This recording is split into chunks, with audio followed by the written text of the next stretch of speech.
I'll never get used to this. I'll never get used to this. This is how I wanna live. Forever we'll be singing like walk about the grave, yeah, I'm alive now. Told the devil, boy, you out of time now. Spirit moving in me on my fire now. I know it won't ever die out, won't ever die out. And now I see your blessings every day. Thankful that your kingdom's on the way. Angels all around me, hear them sing like, oh, I'll never get used to this. I'll never get used to this. This is how I wanna live. Forever we'll be singing like, oh, I'll never get used to this. A blessed morning, church. Amen. Please stand in the presence of the Lord po. Amen. This is the last week of October. Amen. At 2 months na lang po, matatapos na po ang year of provision. Amen. And us standing here is a proof of how God carries us throughout this year, the whole week, up until today. Amen. God is good po. Amen. His grace always prevails. Amen po. Kaya sabihin naman po natin, thank you, Jesus. Amen. As Psalms 104 verse 33 to 34, I will sing to the Lord all my life. As long as I live, I will sing praises to my God. And may He be pleased with my song, for my gladness comes from Him. Amen. As a sign of surrender and gratefulness po, let us exalt one name this day, and His name is Jesus. Amen po. For God carries us in His arms, and He will never leave us nor forsake us. Amen. And He is with us forever and ever. Amen po. Let us pray po. Heavenly Father, Lord, maraming salamat, Lord God, sa araw na to, Lord. Thank you, Jesus, Lord God, for your provision, Lord God. Thank you, Jesus, Father God, for your grace, Lord God, that carries us, Lord God. And right now, Lord God, I pray, Father God, that you open our hearts, Lord God, and mind, Lord God, to receive you, Lord God, and the Holy Spirit, Lord. Lord, I speak anointing, Lord God, in every places, Lord God, of this church, Lord God. Maraming salamat, Lord God. We love you, Lord. We honor you. We bring back all the glory and all of the highest praise. In Jesus' mighty name we pray. Amen. Let us worship and praise the Lord po. Blessed morning, church! Woo! Ngayong umaga ay hindi tayo magpapapigil sa ating pagpupuri. Amen? Come on, church. Clap your hands to the Lord.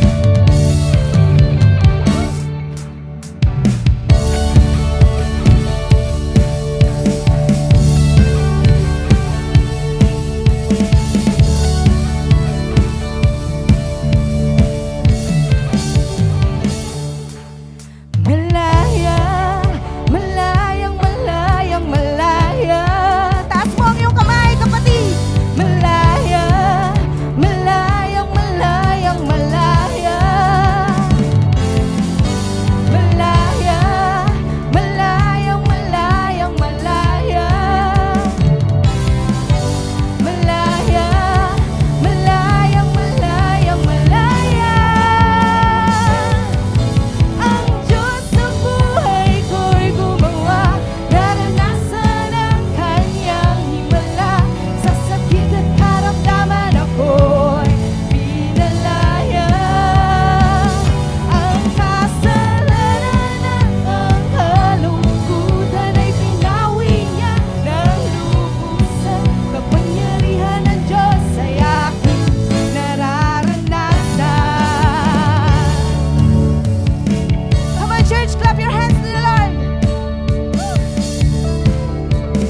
magpuri sa'yo, Panginoon. Sige. Magbigay tayo ng papuri sa Panginoon. Yung the best na palakpak bigay mo sa Lord. Hallelujah! Hallelujah!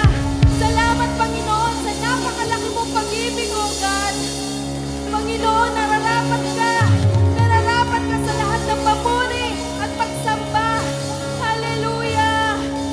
Hallelujah! Napakabuti mo, Panginoon. At kailanman, Panginoon, ay hindi ka nagkukulang sa amin, Panginoon. Salamat, O God. Hallelujah. Salamat sa pag-ibig ko, Panginoon. Wala kaming masabi kundi salamat, O God. Thank you, Jesus. Thank you, Jesus. Panginoon, dakila ka, tapat ka, kailan pa man at ikaw ang Diyos na sinasamba namin ang Diyos na buhay. Magpakailanman, Panginoon, sa'yo ang papuri. Hallelujah! Thank you, Jesus. Hallelujah. Thank you, Lord, at aawitan ka namin, Panginoon, ng buong puso.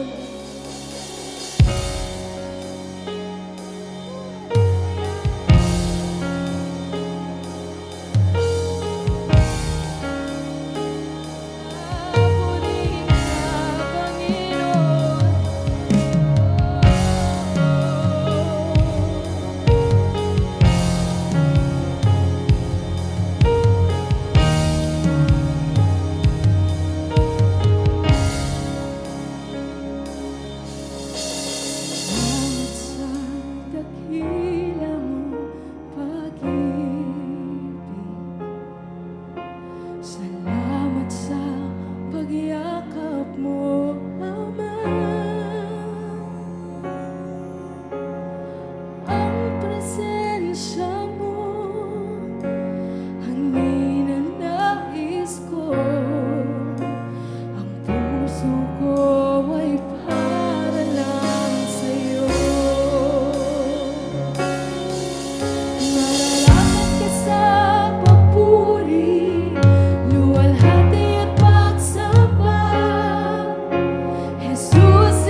kamay sa Panginoon. Hallelujah. Sige, awitin mo ang Lord. Naranapan sa papuri, luwalhati at pagsama. Itataas ang ngalan mo, Ama.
Church, mabuti siya. Mabuti ang iyong Diyos, mabuti ang iyong Hari. Napakabuti mo, Panginoon. Napakabuti mo, Panginoon. Sige, Church, habang pumapalakpak ka, pinaparamdam mo sa Kanya kung gaano siya kabuti. Oh, napakabuti mo, aming Diyos. Napakabuti mo, aming Ama. Napakabuti mo, aming tagapagligtas, aming Hari. Napakabuti mo. Napakabuti mo, Panginoon. Oh, how good you are, God. How good you are, Lord. You are good. You are good. You are always good. You are always good. Hallelujah. Thank you, Jesus. Thank you, Jesus. Hallelujah. Napakabuti mo, Panginoon. Sa bawat oras, sa bawat panahon, sa bawat sitwasyon at sa bawat problema, sa bawat pagkakataon, Panginoon, pinaramdam niyo sa amin na hindi niyo po kami iiwan, hindi niyo po kami pababayaan, Lord. Sa bawat pagkakataon, Panginoon, nandun ka. Masaya kami, Panginoon, nandoon ka. Malungkot kami, nandoon ka. Sa pagtulog namin, nandoon ka. Sa paggising namin, nandoon ka. Sa pagtayo namin, nandoon ka, Panginoon. Nakaalalay sa amin, Panginoon. Nagmamahal sa amin, Panginoon. Lord, sa bawat oras, nandoon ka. Hindi mo kami iniiwan, Panginoon. Alam niyo po, Lord God, yung pinagdadaanan ng bawat isa. Alam niyo po, Panginoon, ang sitwasyon ng bawat isa, Panginoon. So right now, Lord, we lift up our hands to you. Sige, church. Let's lift up our hands to Jesus. Panginoon ko, inaabot namin kayo. Tinataas namin ang aming mga kamay sa inyo dahil karapat-dapat ka. Lord, tanggapin mo, Panginoon, ang aming papuri, ang aming pagsamba, Panginoon, ang aming pagmamahal sa iyo.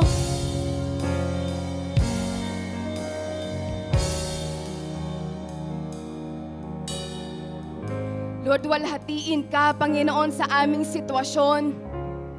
Lord, hindi po namin hayaan, Panginoon, ang problema namin, Panginoon, na magdidikta sa aming papuri sa inyo. Hindi po namin hayaan, Panginoon, ang sitwasyon namin na magdidikta kung paano po kami magpuri sa inyo. Hindi po namin hayaan, Panginoon, kung ano man po, Lord, yung nararamdaman namin o ang sitwasyon namin na magdidikta kung paano po kami magsasamba sa inyo, Panginoon.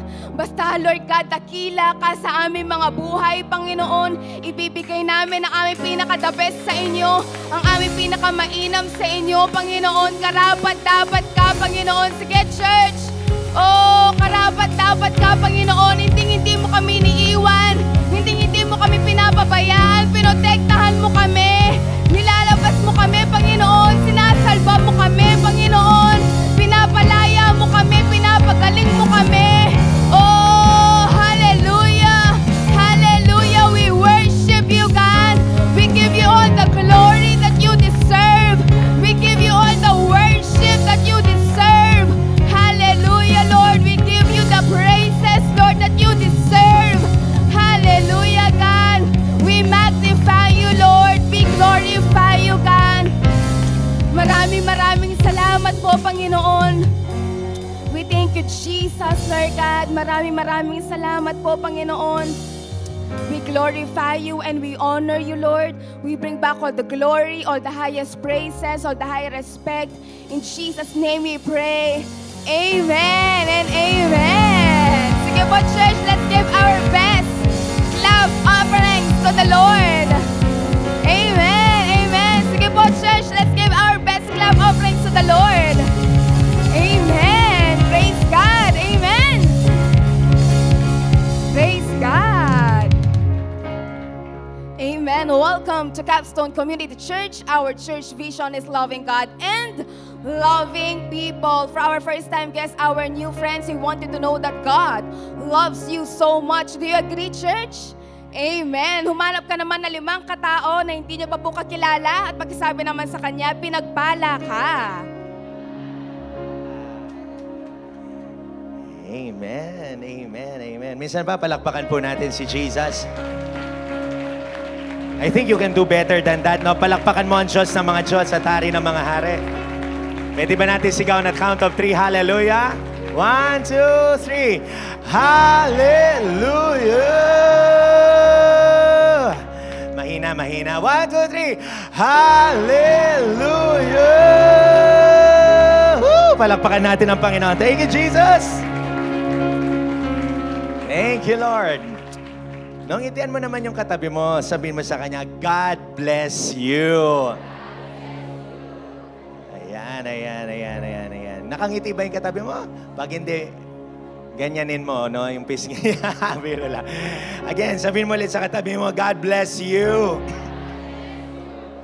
Ayan, before you sit down, fist bump mo naman yung neighbor mo. Sabihin mo sa kanya, I appreciate you, brother. I appreciate you, sister. Ayan. Sige po. Please be seated in the presence of God as we listen to a testimony, no, of God's goodness, no? So, of course, before the word, pakinggan po natin ang magte-testify sa umagang ito. May I call on Jillian for our test. Palakpakan po natin ang kanyang buhay.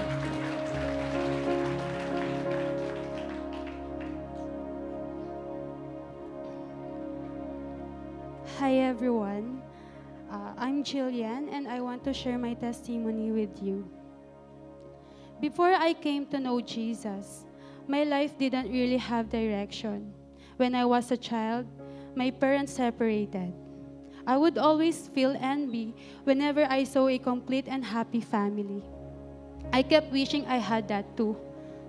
Pero siguro that was really God's plan for me. I grew up with this question in my mind. Ano ba talaga ang purpose ng buhay ko?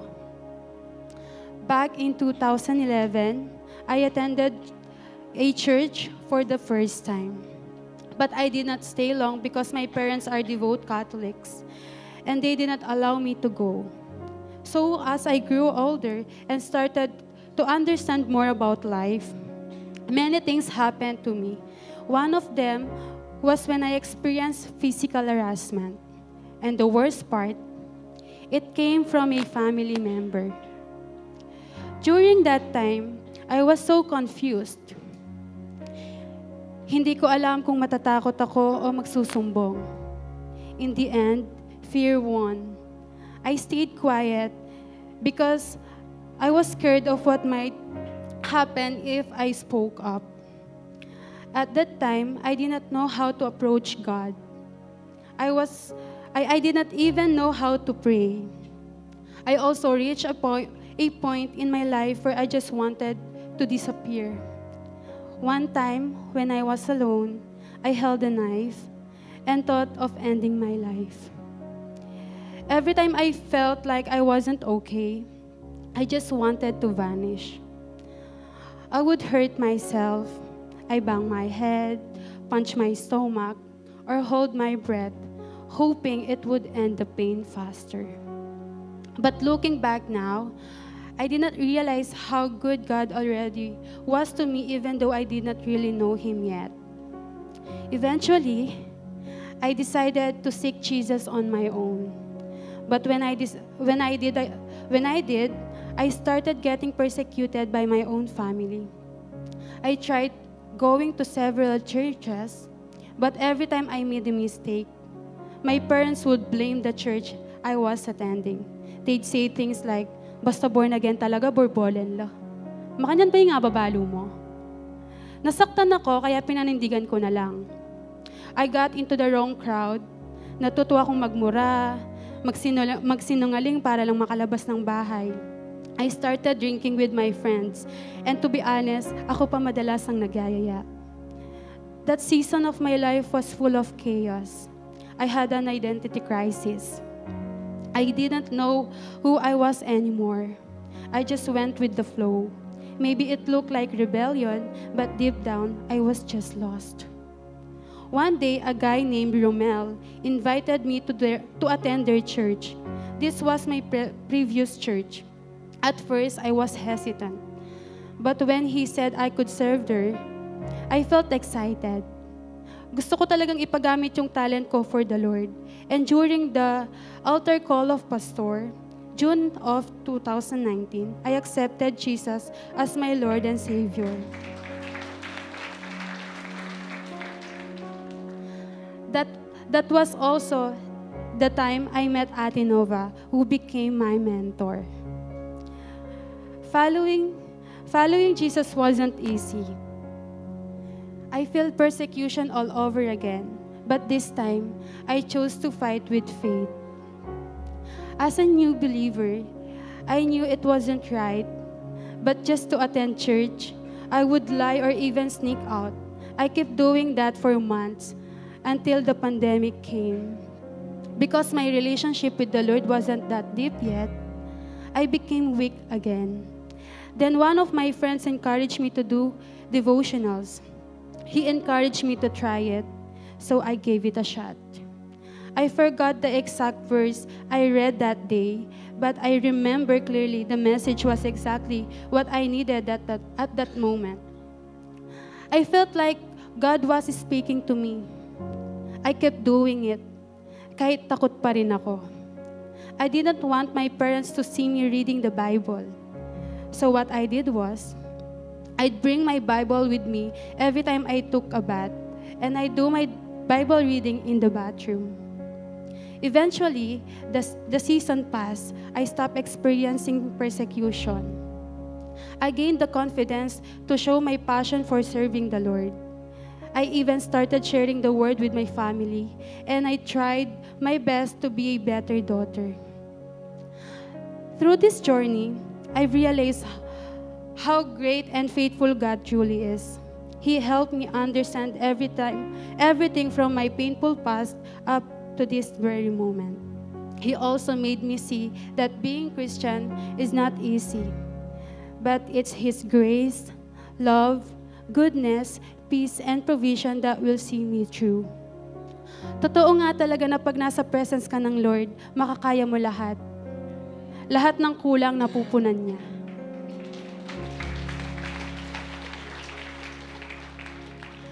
And one more thing I'm thankful for is being able to attend Capstone Community Church when my previous church closed down.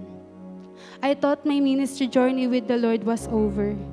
Pero hindi pala, because God brought me here and continued what He started in me. Kaya thankful po ako sa nag-pray para sa akin to attend here. And for all of you in this community, for accepting me, especially kina Pastor and Pastora. Ngayon, masasabi ko na ang buhay ko ay may tamang direksyon magmula nang makilala at pinagkatiwala ko ang buhay ko sa Kanya. Totoo po yung sinasabi sa Proverbs 3:5-6. Trust in the Lord with all your heart and lean not on your own understanding. In all your ways, submit to Him and He will make your paths straight. Yung buhay ko no, dati walang direction, ngayon tinutuwid na ng Lord. Good morning and maraming salamat po. Amen and amen. Thank you, Jesus. Palakpakan po natin ang Panginoon sa testimony na yon. Wow, wow, wow. Thank you, Jesus. Thank you, Lord. Sarap pong makinig ng mga testimony. And everybody say, Amen. Mga patotoo ng storya na may relasyon sila sa ating Panginoon. Before we go to our word, let's pray. Let's bow our heads and close our eyes. Father, thank you so much for this wonderful, wonderful morning. Thank you, Lord, for the air that we breathe. Thank you, Lord, for the salvation that we have received from you freely, O God. Lord, thank you rin po sa pagbabago ng aming buhay. Katulad nga po sabi ng kanina, Panginoon, na nagsalita, Lord, na dinadala mo kami sa tamang direction, O God. Lord, I bless the people na nandito po ngayon, Lord. Wala pong aksidente sa Panginoon kaya ka nandito. And so I pray, O God, Lord, that you release your anointing, your wisdom, your understanding towards us all, O God. Thank you, Jesus. You are good. And your faithful love endures forever. Thank you, Jesus. In Jesus' name we pray. And all God's people would say, Amen and amen, amen, amen, amen. Sabihin nga po natin to, thank you, Jesus. Wow, amen. So, please, taas ang kamay. Sabihin sa kaliwat kanan, I love you, brother. I love you, sister. Wow, wow, wow. Thank you, Jesus. Of course, hindi po tayo magtatapos kung hindi ko po tatanungin kung sino dumalo sa unang pagkakataon. Any first-timers in the house, please do stand at ma-recognize lamang po kayo. At palakpakan po natin sila, Capstone Community Church. Wow, meron po dito. Baka po sa likod. Wow, meron po. Wow. Dito po, meron din po. Welcome, welcome sa ating church. No? Mamaya, you will proceed to the pastor's office or sa hall to kung youth ka para ma-consolidate ka at mabigyan ka ng free Bible. No? So, nagbibigay po tayo ng Bible sa ating simbahan para po pagbulay-bulayan po natin. No? Ano na pong day natin sa ating Bible reading? 26. Parang konti lang ang nagbabasa. Sino po nagbabasa? Say Amen. No, nakikita ka ng Panginoon, okay? So, I pray na sa 26 na day natin ngayon, marami ka nang natutunan at talagang pinagbulay-bulayan mo na napakaganda ng salita ng Diyos. And everybody say, Amen. Again, no? So, please cooperate. Pag sinabi ni Pastor, Amen, Amen ka lang, no? It means that you are receiving the Word of God. Of course, last Sunday, we've talked about, ano pong pinag-usapan natin last Sunday? God bless you. Bakit? It protects you. It opens favor upon you. It invites the presence of God. Amen? So today, I'm going to speak on a subject that I entitled, The Heart of God. The Heart of God. Okay? The Heart of God. Sabihin mo sa katabi mo, may puso ang Diyos. No, tingnan po natin this morning, let us answer these 3 questions. No? Number 1 question, does God have a heart? Pangalawang tanong, what is inside God's heart? Pangatlo namang tanong, how can we touch God's heart? Okay? I pray na ma-excite tayo, na maunawaan natin yung puso ng ating Panginoon. Unang tanong, does God have a heart? May puso ba ang Diyos? Okay? So the answer is resounding yes. Sabihin natin, yes! No? God has a heart, no? May puso ang Diyos. In fact, in Genesis, makikita po natin na may puso ang Diyos. Okay, but before we show that passage, no, I want us to understand the context. Kasi nag-rampant spread ang sin, no? Nag-rampant spread ang sin, so the Lord that we serve, the God that we serve, was so disappointed because of the sin of man, no? Kaya kung gusto mo ma-disappoint ang Panginoon, sin talaga. Ayaw na ayaw niya sa kasalanan. Kaya po makikita natin dito na nag-grieve ang Diyos. At gusto ko lang pong pakita sa inyo na nag-grieve ang kanyang puso. Pakita natin, Genesis chapter 6, verse 6. Mga katunayan at katibayan na may puso ang Diyos. So the Lord was sorry He had ever made them and put them on the earth. No?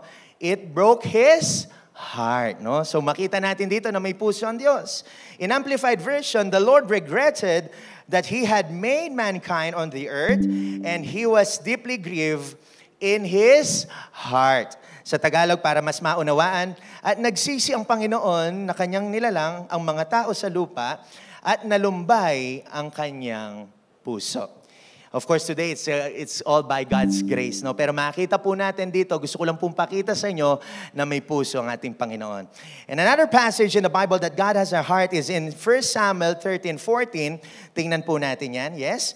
God tells Saul, no, King Saul, the Lord has sought out of man after His own heart. No, sabi dito. And the Lord has appointed him ruler over His people. Talking about David, no, the future king. This happened as God rejects Saul for his what? Disobedience. At pinatunayan din po ito sa early church na may puso ang Diyos. Sabi dito ng Acts 13:22, I have found David, the son of Jesse, to be a man after my own heart, no? He will do all that I want him to do. So kalbitin mo ang katabi mo, sabihin mo sa kanya, may puso ang Diyos. No? So we know now that God has a heart. Amen po ba? No? So ngayon, alam natin may puso ang Diyos. So ang tanong ngayon, baka may magpunta dito. So parehas kami, may puso ang Diyos. Kapatid, ibang puso ng Diyos sa puso nating lahat. Okay? Tandaan niyo po yan because sometimes we gauge God according to what we feel. No, we gauge God according to what we know in our hearts. Pero mind you, na don't ever compare the heart of God to your heart. Bakit? Tingnan po natin. Yung heart ng Diyos, holy yan. Okay? Banal. Ang puso ng Diyos, hindi nagkakasakit. Ang puso ng Diyos, hindi nagkakasala. He has no sin. Hindi nagsisinungaling. Maging honest kayo sa akin, sino ho nagsinungaling dito? Taas ang kilikili. Di ba? Tayo lahat. Ay, Yung iba, the truth will set you free. Sino na po dito nakapagsinungaling? White lie, blue lie, gray line, ano man yung lie na yan.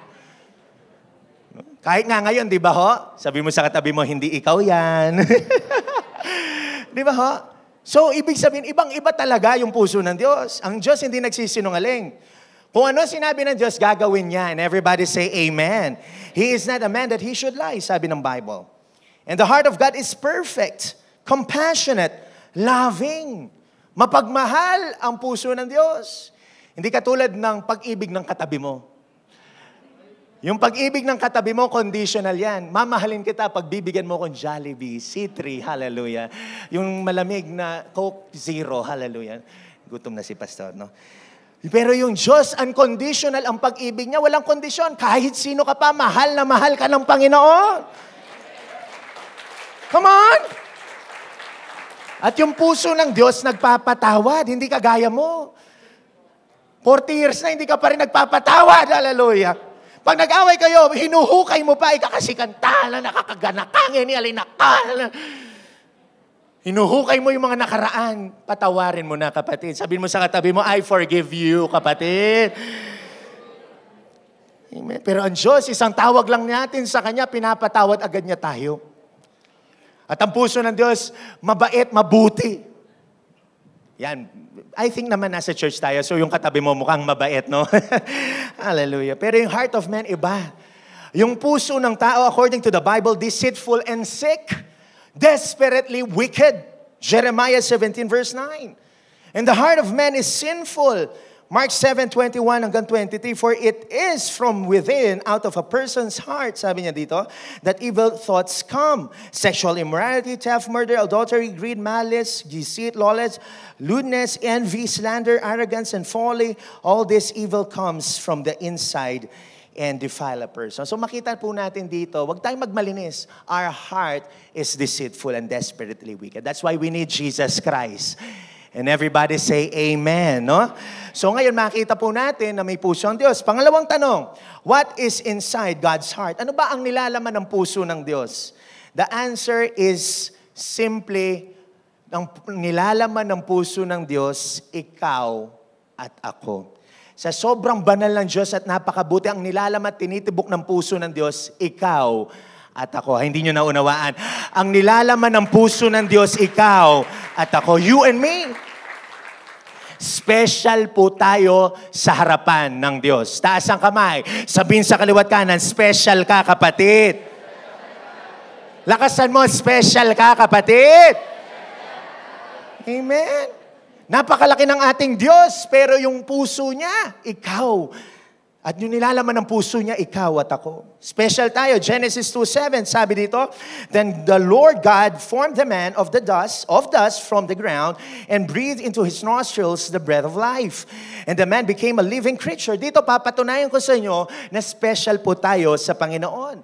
Sabi ng Tagalog, wala dyan nilikha ng Diyos ang tao mula sa lupa.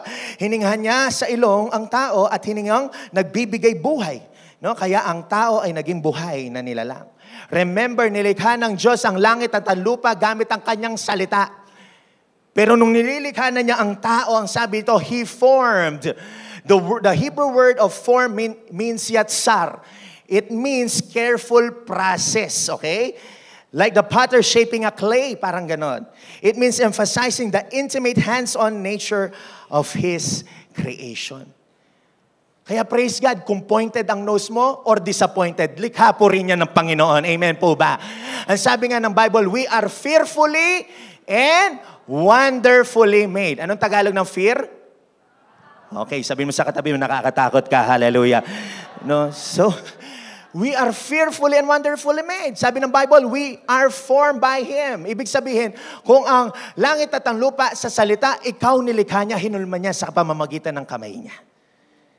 And everybody say, Amen. Hindi ka lang hinulma, hiningahan ka pa niya.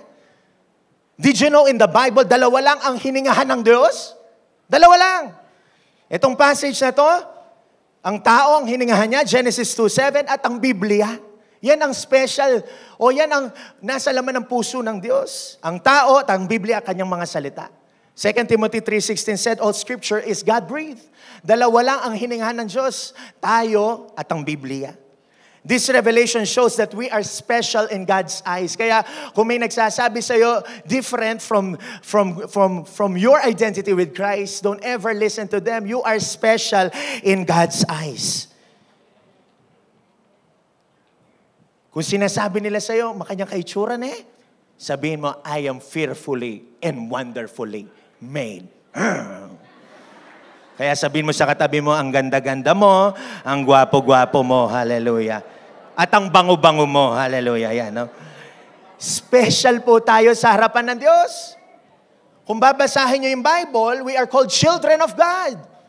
John 1:12, for everyone who received Jesus Christ, He gave them the right to become children of God. Hindi lang yan yung identity mo, ambassador ka, special ka. 1 Peter 2:9, you are God's special possession. You are royalty. Dugong bughaw ka. Hindi lang halata ngayon, pero pagdating mo sa langit, may mansyon ka doon. Lalo na kung may Jesus ka. You are chosen, you are set apart, tagapagmana ka, co-heir. Romans 8:17, kayang katabi mo, huwag mong maliitin yan. Tagapagmana yan. Sabihin mo sa katabi mo, tagapagmana ka pala. Sabi nga ni Jesus, salt and the light of this world tayo. Di ba special tayo nun sa Diyos? Mahal po tayo ng Panginoon. Kaya wag mong hanapin ang validation mo sa tao. You are already validated kasi you have God inside of you. And everybody say amen. Yan yung identity mo. At you are the apple of God's eye. Tinitingnan niya, bawat hakbang mo, special ka. John 3:16, malinaw na malinaw, sinasabi ng Bible, sabay-sabay po tayo. For God so loved the world, He gave His one and only Son, that whosoever believes in Him shall not perish, but have eternal life. Because as we study Jesus, it reveals the heart of God. Kung titingnan mo ang buhay ni Kristo, makikita mo ang puso ng Diyos. Nung nabubuhay si Jesus, most of His time is spent with His Father and with people. Kaya nga sabi ng John 14:19, wala dyan, anyone who has seen Jesus has seen the Father. Colossians 1:15, that Jesus is the visible of the invisible God. That's why when we study the life of Christ 2,000 years ago, bumaba siya sa atin, makikita natin ang puso ng Diyos. Meaning Christ visually represents the heart of God. Kaya mong tanongin, ano bang puso ng Diyos? Tingnan mo ang persona ni Jesucristo. Pinatunayan pa ang pag-ibig niya sa atin nung napako siya sa krus para sa ating mga kasalanan. Para magkaroon tayo ng kaligtasan, magkaroon ka ng katuwiran, kabanalan, at para magbago ka. Sino na ho yung may pagbabago sa kanyang buhay, magsabi na malakas na Amen. Tingnan mo ng masinsinan ng katabi mo, nagbago na ba yan? Nagbago na po ba yan? Unti-unti, Pastor. Wala pa, Pastor. Pag-pray mo, amen po, magbabago din yan. Okay? Kilitin mo yung katabi mo, sabi mo sa kanya, magbabago din tayo. Amen. There is called progressive sanctification, no? Progressive, ibig sabihin, kung nadapa ka, bumangon ka. Wag mo nang i-dwell yung nakaraan. Bumangon ka kaagad. Papatawarin ka ng Panginoon at aakayin ka niya. Okay? There is now no condemnation who are in Christ Jesus our Lord. So question number 3, how can I touch the heart of God? Yan ang magandang tanong. At dito po tayo magbubulay-bulay. Paano ko ba mahipo ang puso ng Diyos? No? Paano ko ba matatouch ang puso ng Diyos? Yan ang desire dapat natin sa umagang ito. Sa whole week na to, na matouch natin ang puso ng Diyos. Sino pong gustong may matutunan? Say amen. No? Tatlong bagay para matouch natin ang puso ng Diyos. Number 1, share the gospel with everyone. No? Share the gospel with everyone. Baka dito ka lang kilalang Kristiyano, paglabas mo dito, hindi ka na nila alam na Kristiyano ka. Parang may mali, di ba ho? In order for us to touch the heart of God, we must share the gospel with everyone.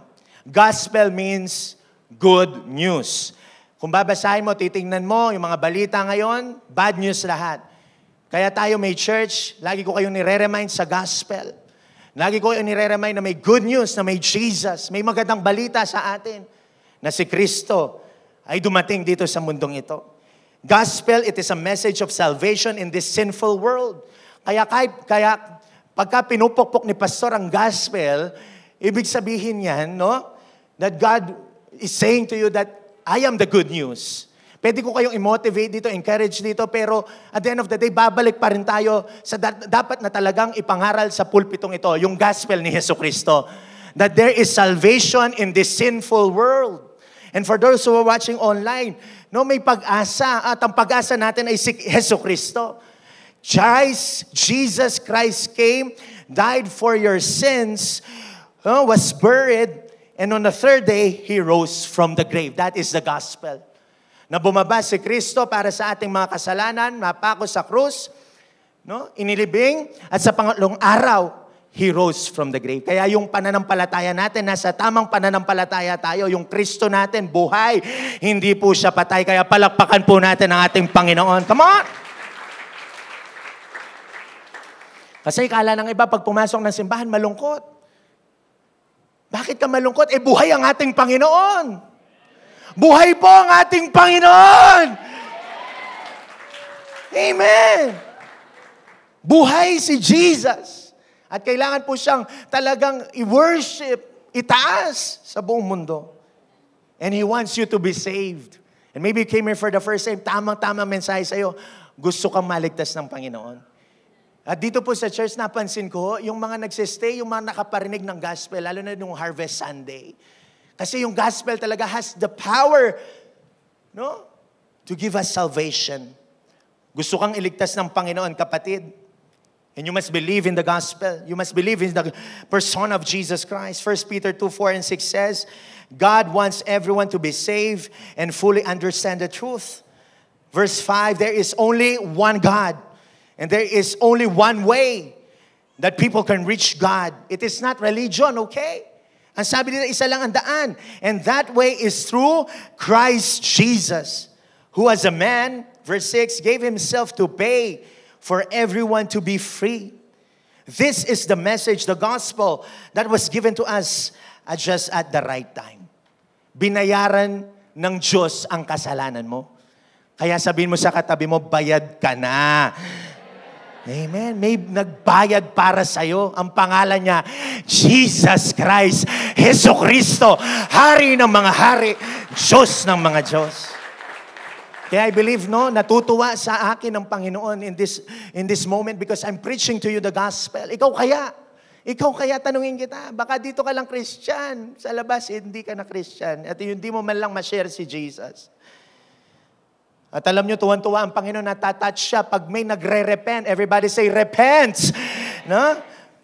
Pag nagre-repent ka, nagsisisi ka, nagre-rejoice ang buong kalangitan. Patunayan natin, sabi ni Jesus, Luke 15 verse 10, in the same way, I tell you, there is joy in the presence of the angels of God over one sinner who repents. Anong ibig sabihin ng repent sa Amplified?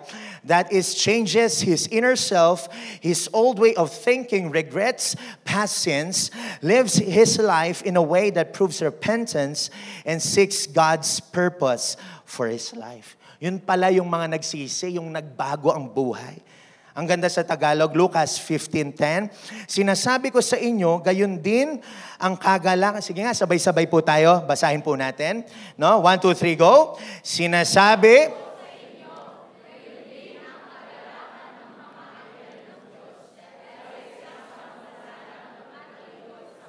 wow, palakpakan po natin ang Panginoon siya. Thank you, Jesus. So pag nagrepent ang isang makasalanan na numbalik sa Diyos, tuwang-tuwa nagse-celebrate ang buong kalangitan at natatouch po ang puso ng Diyos. That's why God loves it and He is touched, no? Yung puso niya na nagagalaw mo. Pagka ang isang tao nagrepent, when someone repented of their sins and trust God continually. Ephesians 3:17 says here, then Christ will make His home in your hearts as you trust in Him. No? Kaya saan natin pinapapasok si Lord? Sa puso natin. No? Kasi nga sabi ng Bible, guard your heart above all else because it determines the course of your life. No, hindi po to religion. Remember, no, when we have accepted the Lord Jesus Christ and His gospel, the Holy Spirit now will regenerate us. Now we understand the Word of God. No, yung spiritual life mo no, nabuhay. Ganun ka-powerful ang gospel nung tinanggap mo ng totoo.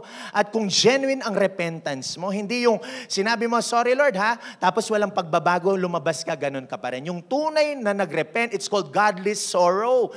Yung nagsisi ka sa lahat ng kasalanan at atraso mo sa Panginoon at may pagbabago, ebidensya ang buhay mo. Kaya kung tunay ka na born again, dapat may ebidensya sa buhay mo. And everybody say again, amen. That's why he says here, your roots will grow down into God's love and keep you strong. Kaya po sa mga may nag-invite o may invites ngayon, yung nag-invite sa inyo, mahal na mahal po kayo ng Panginoon. Amen? At tayo po ngayon, excited tayo mag-invite next week. Kaya sabihin mo sa katabi mo, mag-invite tayo. Lakasan mo, mag-invite tayo. Huwag mo solohin yung gospel. Huwag mo solohin yung kaligtasan. Sabi nga ng Bible, we are the salt and the light of this world. Ako tuwan-tuwa kahapon as I bless house, no, nakapag-share po ako ng gospel sa pamilya. Kaya sobrang sayang-saya ko pag uwi ko. No? So gusto mo mapasaya ang Diyos? Taas mo ang kamay mo kung gusto mo mapasaya ang Diyos. Come on. Wow, ang daming nagtaas. So sabihin mo sa katabi mo, share the gospel, kapatid. Baka may magtanong, Pastor, nahihiya naman ako. Nahihiya ako. Di ba? Nahihiya ako. Kung makopya ka nga, hindi ka nahihiya eh. Kung magmarites ka nga, hindi ka nahihiya eh. Kung maghingi ka nga ng pagkain, pag pumasok ka sa bisita ka lang, tapos pumupunta ka agad sa rep, hindi ka nahihiya. Pero yung pag-share ng gospel, hindi kinakahiya mo. Eh, Pastor, baka i-reject ako. I know that feeling. Ganon din ho ako ngayon. Dati ho ako mahiyain.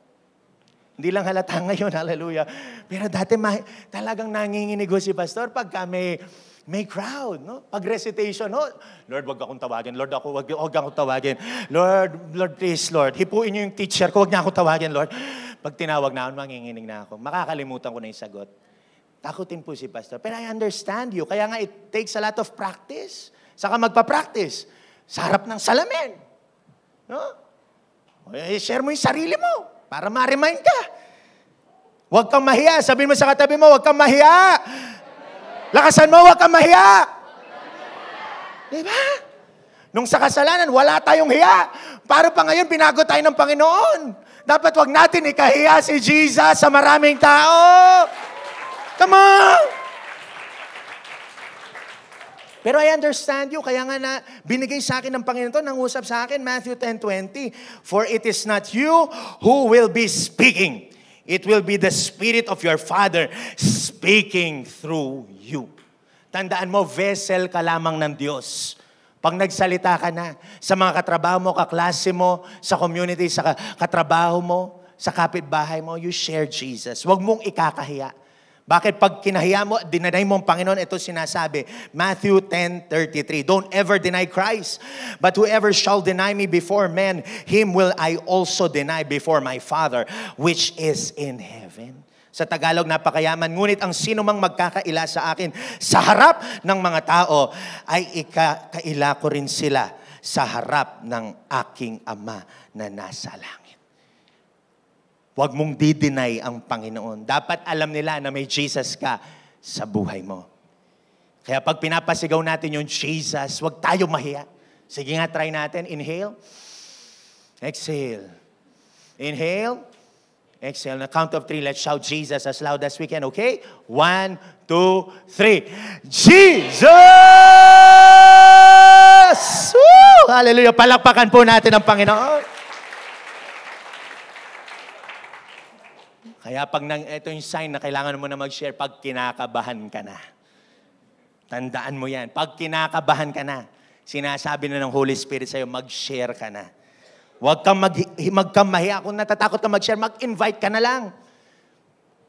Sino po naniniwala? Dadami tayo. Madaming maboborn again sa lugar na to. Saying amen. Madaming magbabago ang buhay. Come on. Thank you, Jesus. Romans 1:16, si Paul hindi nahiya. I have complete confidence in the gospel. It is the power. It is God's power to save all who believe. First the Jew and also the Gentiles. Ang ganda sa Tagalog. Sabay-sabay natin itong basahin, mga kapatid. 1, 2, 3, go. Hindi ko ikinahihiya ang magandang balita sapagkat ito ang kapangyarihan ng Diyos para sa kaligtasan ng bawat sumasampalataya. Unay sa mga Hudyo at gayon din sa mga Griego. Love the gospel. Preach the gospel in your life every day. We must be motivated by the gospel, driven by the gospel, inspired by the gospel, persevere by the gospel, encouraged by the gospel. Alam niyo yung pasaporte natin sa heaven? It is our relationship with Jesus Christ. Tandaan niyo po yan. No? The gospel of our salvation. Tandaan niyo itong quote na to na bibigay ko sa inyo. Let us depopulate hell and populate heaven. No? Kung gusto mong maligtas ang pamilya mo, invite mo sila. Or kung ayaw mo silang invite, ikaw mismo mag-share sa kanila. Kasi ang magpapabago sa puso ng tao, hindi naman ikaw eh. Ang magpapabago sa puso ng Panginoon o ng mga tao ay ang ating Panginoong Diyos. Ang gagawin lang po natin ay magtanim at pabayaan mo ang binhi na tumubo sa kanilang puso. Kasi balang araw, tutubo ang bawat nilabas mo sa iyong bibig. Lalo na pag nagtanim ka ng magandang balita sa maraming tao. Kaya sa community mo, mag-share ka. Sa mga kaklase mo, mag-share ka.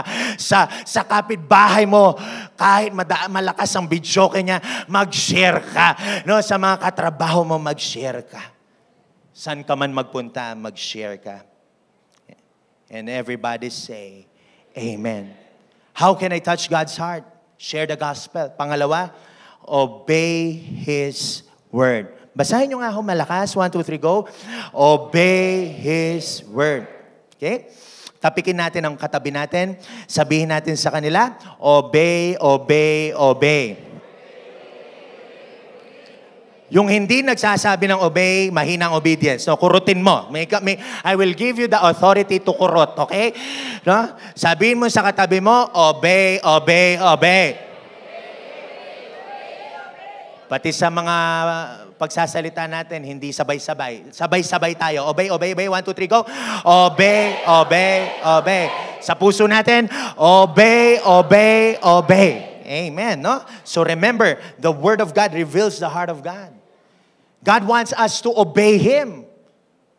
Pero ang tanong ngayon, paano ko o-obey? Tama nga naman. Paano ka nga naman mag-o-obey kung hindi ka nagbabasa ng Kanyang salita? Wala kang instruction eh. Hindi lang kay pastor dapat meron kang personal time sa Lord para makapag-obey ka sa Kanyang salita. Kaya sabi ni Jesus, John 14:15, if you love me, obey my commandments. Let me ask you a sincere question. Do you love Jesus Christ? So kung mahal mo si Lord, obey His commandments. Kung ako'y inyong iniibig, sabi ng Bible, ay tutuparin ninyo ang aking mga utos. Ang sabi rin po sa John 14:23, Jesus replied, anyone who loves me will obey my teaching. My Father will love them. No? Ito, pagka sumusunod tayo sa Panginoon at sa Kanyang salita, natatouch natin ang puso ng Diyos. Ano sabi ng Bible? My Father will love them. And will come to them and make our home with them. Ang tanong ngayon, Pastor, ano yung commandment ng Diyos? Sinamarize na ho ni Jesus para sa atin. Matthew 22:37 and 40, Jesus replied, ano ito? Love the Lord your God with all of your heart, with all of your soul, with all of your mind. This is the first and greatest commandment, says Jesus. Wala dyan. And the second is like it. Love your neighbor as yourself. Kaya ang vision ng church is loving God, loving people. All the law and prophets, verse 40, hang on these two commandments. Kaya na-fulfill mo yung commandment ng Diyos pag minamahal mo siya at minamahal mo ang kapwa-tao mo. Okay? So practicein natin. No? Kung mahal mo ang katabi mo, sabihin mo sa kanya, I love you brother, I love you sister. Tapos sabihin mo to, sundan mo, lilibre kita mamaya. Sundan mo pa, papag-aralin kita. Papag-aralin kita. Kasakit na po yata, Anitan eh. Ito. Kung may extra ka, babayarin ko yung kuryente mo. Amen? Sana 300 lang, Lord, yung kuryente na. Ito na lang, mas mura. Babayarin ko yung yung prime water mo, no? Prime water, baka naman, hallelujah. No? Babayarin ko yung tubig mo. Sige, sabihin mo sa kanya, come on. Wala. Hindi nyo mahal ang isa't isa, hallelujah. Ito na lang, bebenta ko yung asawa ko. Hindi, biro lang. Wag. No, don't ever do that. Don't ever do that. Okay? Love your wives. Amen po. Mahalin po natin ang ating mga asawa. May mga asawa, say amen. Okay, sa mga lalaki, yan, I challenge you. Paglabas mo dito, lilibre mo yung asawa mo. Ba't parang yung iba nalito? Ilan ba asawa mo? Hallelujah. Isa lang ang asawa. Okay? Sa asawang lalaki, husband. Lahat ng husband, say amen. Nako. Umatras, Lord. Umatras. Ayaw nila ng obedience, Lord. No? Ilibre natin ang ating mga asawang babae. Say amen, no? Hallelujah. Thank you, Jesus. Sino po nabibili? Palakpakan naman po natin ang Panginoon. Thank you, Jesus. Because in keeping and obeying God's word, we can show that we love Jesus Christ and we trust Him, no? Don't ever trust yourself. Trust the word of God. Question, Pastor, what if I don't follow God's instruction over my life? May istorya pong ganyan si Moses. Ang sabi ng Diyos kay Moses, Numbers 20 verse 8, talk to the rock and the water will gush out from that rock. Okay? Sabi niya, kausapin mong bato, lalabas ang tubig dyan. Kaso, milyon-milyong taong umaasa kay Moses sa leadership niya. So sabi, nauuho kami, Moses. So nabombard ang kanyang kaisipan. Makulit lang po kasi eh. So ano nangyari? Imbis na kausapin niya yung bato, stinrike niya 2 beses gamit ang kanyang tungkod. Basahin ho natin. Verse 11, Numbers 20, 10 and 13 says here. Doon na tayo sa verse 11. Then Moses raised his hand and struck the rock twice with the staff and the water gushed out. It's called grace, no? Kahit na hindi siya sumunod, grace pa rin ng Lord. So the entire community and their livestock drank and their fill. Verse 12, but the Lord said to Moses and Aaron, because you did not trust me enough to demonstrate my holiness to the people of Israel, ano sabi ng Bible? You will not lead them into the land I am giving them. Sadly, dahil hindi sumunod si Moses, anong nangyari? Sabi ng Bible, hindi sila nakapasok sa promised land. Paikot-ikot sila sa wilderness for 40 long years hanggang namatay na yung generation. What's my point, mga kapatid? That's why we have to trust the Lord. We must follow and obey Him. Kaya nga sabi ng Bible, di ba? Meditate on the law of the Lord day and night. No? Yun lang po, meditate means deeply contemplate, no? Reflect, internalize. Bago ka kumilos, i-meditate mo muna yung instruction ng Lord. Hindi niya sinabi doon ito, meditate your face day and night, no? So you may be beautiful. Hindi po ganon. Minsan kasi tayo, minemeditate natin, tagal-tagal mo sa salamin, minemeditate mo yung itsura mo. Hindi niya sinasabing, meditate your pilik mata kung may nagkulang na dyan. Hindi po. Hindi niya sinabing, meditate your bank account day and night. Amen? Hindi niya sinabing, meditate your skills, your gifts, your talents, or even your grades. Hindi niya sinabi yon. Isa lang ang sinabi ng Panginoon na meditate. Ano ito? Yung salita ng Diyos. Ang sabi ng Bible, meditate on the law or in the law of the Lord day and night. Bakit? Joshua 1:8, so that you may be careful to do everything written in it. So then you will be what? Prosperous and successful.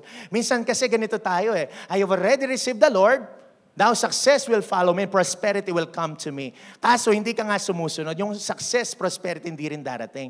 Kasi kung gusto mo yung success and prosperity, binigyan na tayo ng pattern ng Panginoon. Meditate, then so that you may be careful to do, ibig sabihin, obedience. So then, dun pa lang, you will be prosperous and successful. Kaya ano yung pattern ng success? Meditate and obey. Dun pa lang ang success na bibigay ng Panginoon sa inyo. And everybody say, Amen. In meditation of the Word of God comes obedience. No? Pag na-meditate mo ang Word, nag-obey ka, kahit mahirap, may blessing po yan. Like for example, no? Pag may pinapaalis ang Panginoon sa iyo, wrong relationships, mga vices, you obey, kahit mahirap. Then the blessing of God will flow upon your life. Pag may pinapagawa ang Panginoon sa iyo, you share the gospel, pag nag-obey ka, hindi naman ilang ikaw yung mabibless, kundi yung mga tao sa paligid mo. Pag may pinapadagdag sa schedule mo, prayer works, Tuesday, Thursday, and Saturday, obey ka. And then the blessing of God will flow upon your life. Kaya sabihin mo sa katabi mo, prayer works, kapatid. No, obey. Gusto natin ng success, prosperity, but we don't want to obey. Pero may isang taong sobrang obedience niya. Genesis 26:4 and 5, patunayan ko na pinagpala even ang kanyang salinlahi, si Abraham. Ang sabi dito, I will cause your descendants to become numerous as the stars of the sky, and I will give them all the lands. And through your descendants, all the nations of the earth will be blessed. I will do this because Abraham listened to me and obeyed all my requirements, commands, decrees, and instructions. You want generational blessing? Obey.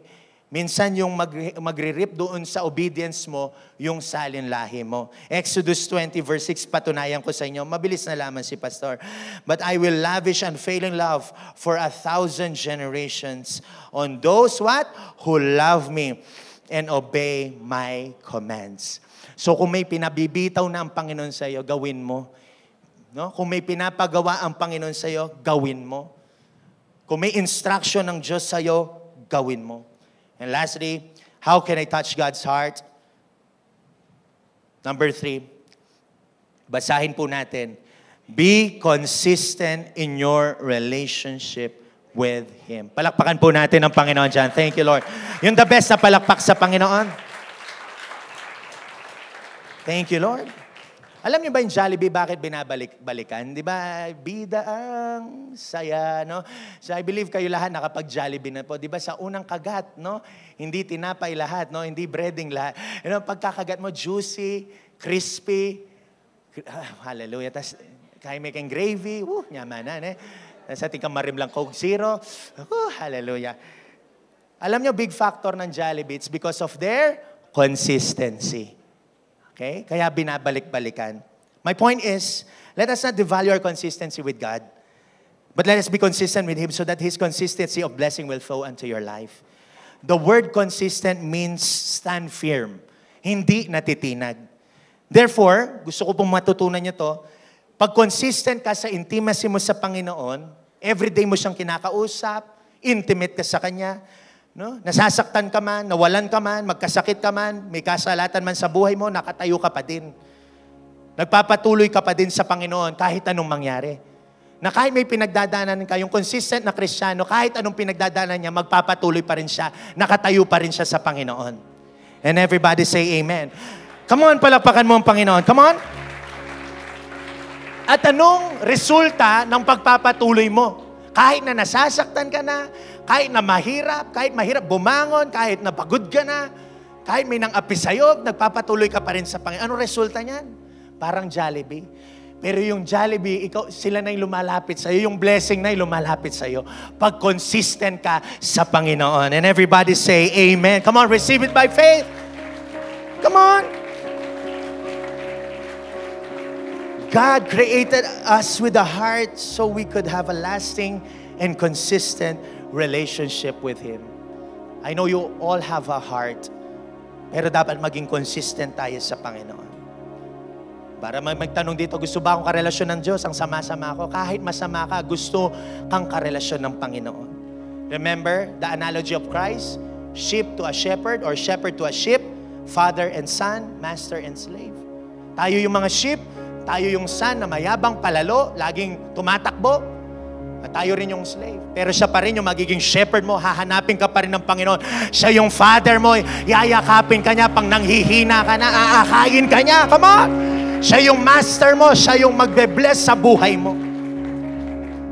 Sa Bible, may tinatawag na personal relationship. John 10:14, I am the good shepherd, and I know without any doubt those who are my own, and my own knows me, and have a deep personal relationship with me. Napansin ko po, kaya di numatagal ang mga Kristiyano, professing Christian sa Panginoon, humihinto dahil iba na laman ng puso nila. Why? Because of their inconsistency with God. Pag pinroduce mo inconsistency, inconsistent ka rin sa labas. But God doesn't want that. He wants you to stay and be consistent. Remember, in order for you to rule, you must be refined. Kailangan ma-refine ka sa altar time mo. Diyan ka kasi binabago ng Panginoon. That's why always collaborate. Everybody say collaborate, no? Always collaborate with God. Meaning you work with God. Hindi ka lang pang Sunday na Christian or Saturday, Thursday na Kristiyano. Every day, kailangan kinakausap mong Panginoon. Collaboration without coordination leads to confusion.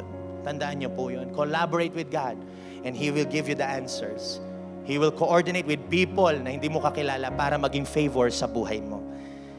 Now, let me ask you a question. How do we know if we have a personal relationship with Jesus? Tingnan nyo na lang ho ito. Alam mo, pag lumalalim ka na sa Panginoon, you think about God often. Good deeds is being born in you. Ibig sabihin, gumagawa ka na ng mabuti. You have time with Him. You want to know Him. There's a change of character and attitude. At tumataas na ang standard mo ng kabanalan. So let me ask you a question. How's your relationship with God? Sana ho makita po ito sa ating buhay. Yes, we are all work in progress, even me. As I conclude, actually this passage, October 26, my father died. No, itong araw na to. It is his second year death anniversary, parang gano'n. No? But we don't talk to the dead, no? But we just recognize, no, yung ginawa ng tatay ko. Ngayong araw na to, no? Namatay po ang aking tatay. Umagang-umaga. Siguro mga ganitong oras. And I was reflecting his life, no? Habang ginagawa ko mensahe. Ini-imagine ko, yung naging buhay niya. Kasi yung tatay ko na bypass, na open heart surgery. So it means mahina yung puso. It means ticking time bomb, parang gano'n, no? You cannot trust your heart, no? Kaya nga, for the past 15 years na extension ng buhay niya, tinignan ko, ni-review ko yung buhay niya. Alam niyo mga kapatid, kaya ako nagka-pointers dahil po sa Kanya. And of course, sa Panginoon, ang Panginoon, Holy Spirit of course. But I just want to recognize, no, yung buhay niya na ginugol niya. Alam niyo, nung na-bypass siya sa heart center, mas dun siya nagseryoso sa Panginoon. Mas lalo siya nag-share ng gospel. Alam niyo, naka-wheelchair siya, nag-share siya ng gospel. He shares Jesus kahit na may kaka-bypass niya lang. And my father obeyed the instruction of God. And he was intimate with God. Pag umagang-umaga, pupunta na yan sa altar time niya, magbabasa at mag-worship na yan. And in his notes, nakita ko to. Pakita natin. Ang sabi niya, in order to move God's hands, we must first touch His heart. Kaya baka ka nagkukulang yung kamay at ng Diyos sa'yo, baka hindi mo nahihipo ang puso niya. Kaya na bantilot, hanapin yung blessing, hanapin pong tatangko. That's why this morning, I want to challenge the church. Let me ask you a question. You want to touch the heart of God? Kung ikaw yan, tatayo ka ngayon. If you want to touch the heart of God, tumayo ka. Sige? Tayo ka. Itong gagawin mo. Number 1, share the gospel with everyone. Pangalawa, obey His word. Pangatlo, be consistent in your relationship with Him. This is, church, the heart of God. Palakpakan po natin ang Panginoon. Sige, worship Him. Thank you, Jesus. Thank you, Lord. Can we place our hand to our heart right now? Sige po, lagay niyo po yung kamay niyo sa puso niyo. Lord, bless our hearts, O God. Salamat po sa life na binigay mo. And Lord, kung meron pong pinagdadaanan ang puso ng bawat isa, I speak strength right now in the mighty name of Jesus.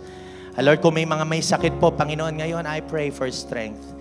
Lord, as we worship You in spirit and in truth, O God, nararapat kang purihin sa umagang ito, Panginoon. Thank You, Jesus. Let us worship our King Jesus. Can we raise our hands to the Lord? Sige po, taas po natin ang kamay natin sa Panginoon. Yes.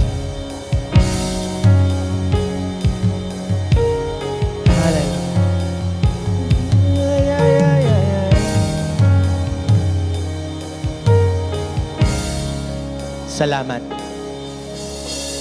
Salamat sa dakila mo pag-ibig. Salamat sa pag-iyakap mo, Ama. Ang presensya mo ang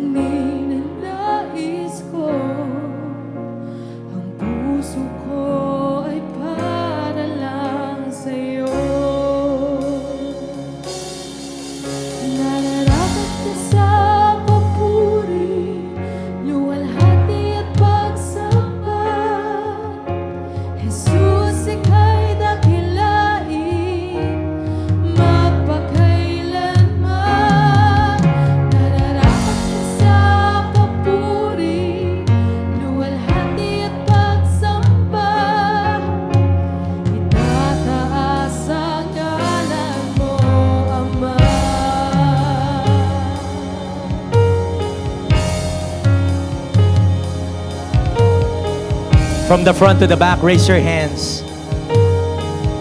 Let us declare, kailanman. Kailanman hindi ka nagbabago. Tiwala ko'y ibibigay sa'yo. Mga pangako mo, paghahawakan ko, mamamalagi sa kalinga mo. Nararapat ka sa papuri, luwalhati at pagsamba. Jesus, ika'y dakilain, mapakailanman. Nararapat ka sa papuri, luwalhati at pagsamba. Itataas ang ngalan mo, Ama. Nararapat. Nararapat ka sa papuri, Declare. luwalhati at pagsamba. Jesus, ika'y dakilain, mapakailanman. Nararapat ka sa papuri, luwalhati at pagsamba. Itataas ang ngalan mo, Ama. Ang iyong.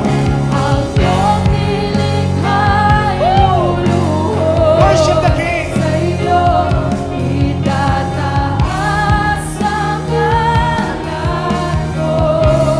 Tinataas ka namin, Jesus. Bawat labi ay magpupuri. Jesus, dakila ka. Kami iyong likha'y lumuhod. Sa iyo tinataas ang ngalan mo. Bawat lahi ay nagsasabi, Jesus, dakila ka. Nararapat ka sa papuri, luwalhati at pagsamba. Worship the Lord. Jesus, ika'y dakilain, magpakailanman. Nararapat ka sa papuri, luwalhati at pagsamba. Itataas ang ngalan mo, Ama. Nararapat. Nararapat. Yes.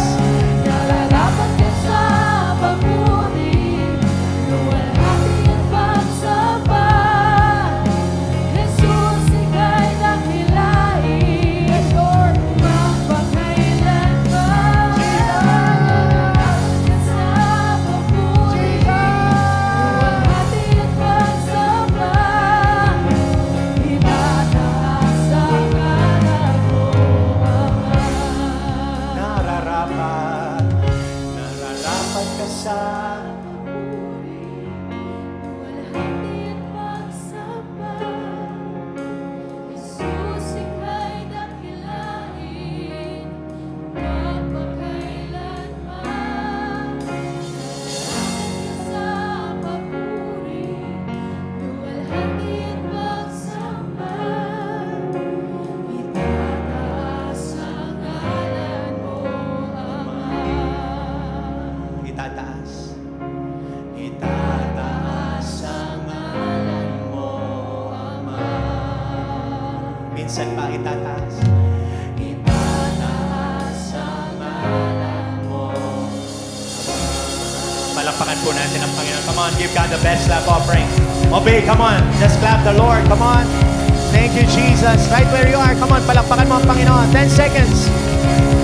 10, 9, 8, 7, 6, 5, 4. On the count of 3, let's shout Jesus.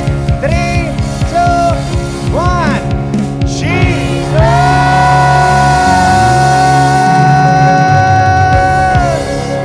1, 2, 3. Jesus!